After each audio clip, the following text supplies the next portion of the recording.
वत्स, आज मैं तुमसे किसी इंसान की नहीं, किसी रिश्ते की नहीं, समय की बात करने आया हूं। वत्स, मनुष्य को लगता है कि उसके पास बहुत समय है। यही भ्रम उसकी सबसे बड़ी हार है। तुम कहते हो अभी नहीं, बाद में करेंगे।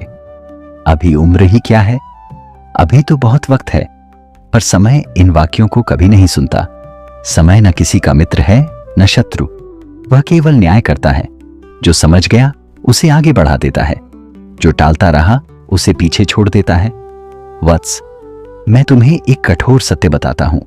समय सबसे ज्यादा उसी इंसान से क्रूर होता है जो उसे हल्के में लेता है। तुम हर दिन अपनी जिंदगी का एक टुकड़ा खुद ही काट कर फेंक देते हो और फिर कहते हो मेरी किस्मत खराब है। किस्मत खराब नहीं होती, निर्णय देर से लिए जाते हैं। मैंने महाभारत में देखा था, जिसने सही समय पर निर्णय लिया वही विजेता बना, और जिसने इंतजार किया वह इतिहास बन गया। वत्स, समय किसी को नहीं बताता कि अब आखिरी मौका है। वह बस एक दिन चुपचाप मौका छीन लेता है।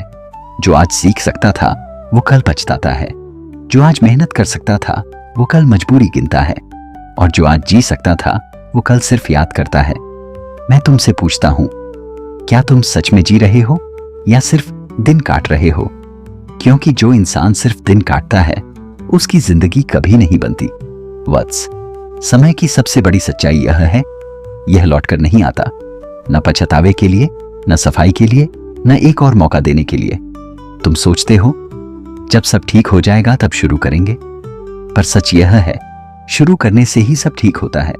समय बहाना नहीं सुनता, समय केवल कर्म देखता है।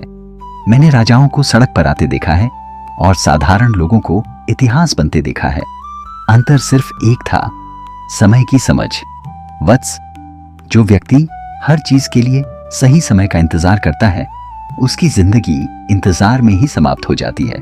और जो व्यक्ति आज को अपना लेता है भविष्य अपने आप उसके पास आता है। तुम मृत्यु से डरते हो, पर क्या तुम जानते हो मृत्यु ही समय का सबसे सच्चा शिक्षक है। जो यह समझ ले कि जीवन सीमित है वही हर पल को पूरी ताकत से जीता है। मैंने युद्ध भूमि में बांसुरी बजाई थी क्योंकि मुझे पता था जो समय को समझ लेता है वह भय से मुक्त हो जाता है। वत्स, आज तुम स्वस्थ हो इसका अर्थ यह नहीं कि कल भी रहोगे। आज अवसर है इसका अर्थ यह नहीं कि कल भी होगा। इसलिए जो कहना है आज कहो, जो करना है आज करो, जो बनना है आज से बनो। समय इंतजार करने वालों का नहीं, निर्णय लेने वालों का साथ देता है। मैं तुमसे यह नहीं कहता कि तेज भागो, मैं यह कहता हूं जाग कर चलो। जो जाग कर चलता है वो कम समय में बहुत आगे निकल जाता है। वत्स, अगर आज तुमने समय को समझ लिया तो समझ लेना तुमने जीवन को समझ लिया। क्योंकि जिस दिन समय निकल गया उस दिन कोई कृष्ण, कोई गीता, कोई ज्ञान काम नहीं आता। मैं श्री कृष्ण हूं और आज की मेरी वाणी बस इतनी है, समय तुम्हारे पास नहीं, तुम समय के पास हो। इसलिए अभी जियो, क्योंकि जो आज नहीं जिया उसने कभी नहीं जिया। राधे राधे। अगर आज की ये वाणी आपको झकझोर गई हो, अगर आपको लगा हो कि आज समय की सच्चाई समझ आई, तो वीडियो को लाइक जरूर कीजिए। कमेंट में लिखिए समय अमूल्य है। और ऐसी ही गहरी, अलग और जीवन बदलने वाली कृष्णा मोटिवेशनल कोट्स के लिए चैनल को सब्सक्राइब करना मत भूलिए, क्योंकि हो सकता है आज सुनी गई यही बात कल आपकी पूरी जिंदगी बदल दे।